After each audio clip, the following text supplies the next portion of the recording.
think I was about 32 years old. That's when I founded Charles Hall Construction.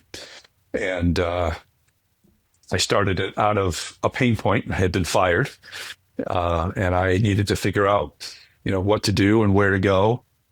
So flash forward a little bit. Chase is now in elementary school, which is 2 blocks up the road from where I opened the business. And Chase would walk from school. He would take out trash, clean up things, do odd jobs around the office. And my controller at that time would pay him. No allowance. It was, did you do your job? She'd inspect that he did the work and she would pay him. And then Chase would go across the street and buy a fresh loaf of bread or candy or whatever it was. They both had savings accounts where we had a matching program that if they worked and saved, and we would match it dollar for dollar. Chase goes across the street. Chase learned. Now, was your controller like just going to give it to him, or did they? Oh, no. She hold him accountable? Oh, cool. There was definitely accountability. There was a set role with responsibilities and deliverables, and mind you, we're talking 5th, 6th, 7th grade, so it was reasonable. And for the purpose of this publication, child labor laws, it was all about helping the kids understand the lesson of you make an effort, you do a good job, you get rewarded, and it worked. Now, Sarah was much more motivated by the dollar than Chase was. Chase was much more motivated by books and learning, and Sarah, she knew how to multiply a buck very early in life. She was good at it. So I want to click on something you said. So age 32-ish, that's when you were made available to do other things. That's right. You were made available to the industry, as they say.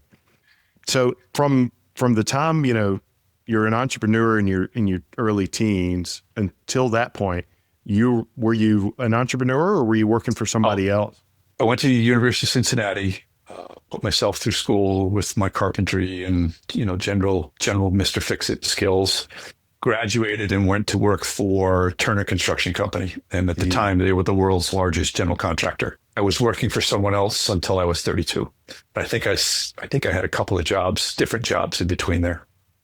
So it's really, you were unlocked to go after this entrepreneurial thing when somebody said, hey, what you do, why you do it, your way isn't fit for here. I've just always had this mindset that I have confidence in myself.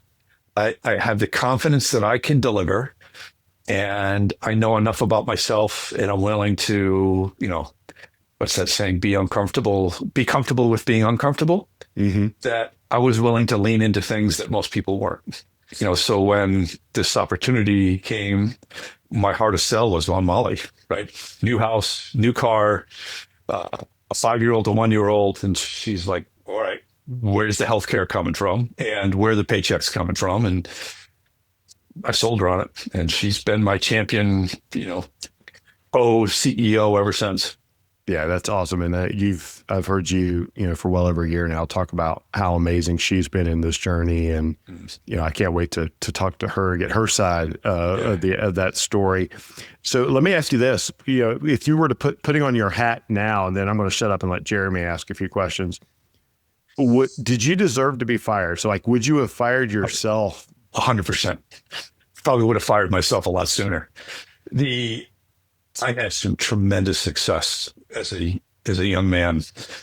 Again, I had the right mentors at the right time. I was given some incredible opportunities to prove myself and, really be tested. I had a coach once who I'd come off the field, and his first question he always asked me was, were you tested today? And the second question was, how? And that just has carried through with me really for the rest of my life since high school. Even today, I had a coaching session with one of our young executives, and I challenged her. I said, are you uncomfortable enough that you're feeling tested? And are you uncomfortable enough that you're leaning into something that you need additional resources to get through, but you have the confidence to do it? That's been my career. I've just been really lucky. So you play that 23-year-old to the 32-year-old, I had some really cool, I was working on deals in the Far East and the Middle East and downtown New York and, in my later 20s and early 30s, I was running offices for other big construction companies, 50, 60, $100 million deals. And my ego wouldn't fit through a double door. It was just so out of control. And I got called out for it, rightly so. Man, and didn't choose to be a victim. There was a period I had to go through, a good punch in the nose to picking myself up, to relish the lesson and let it sink in. Look it in the mirror. Some people think I'm crazy, but I have the habit of in the morning, I look myself in the eye in the mirror. And the idea is am I looking at my true self? Am I giving of myself that I expect? And am I doing it in ways that are true to my core values? When you're able to face those really uncomfortable moments in that way, there's not much you can't do. Man, I love that.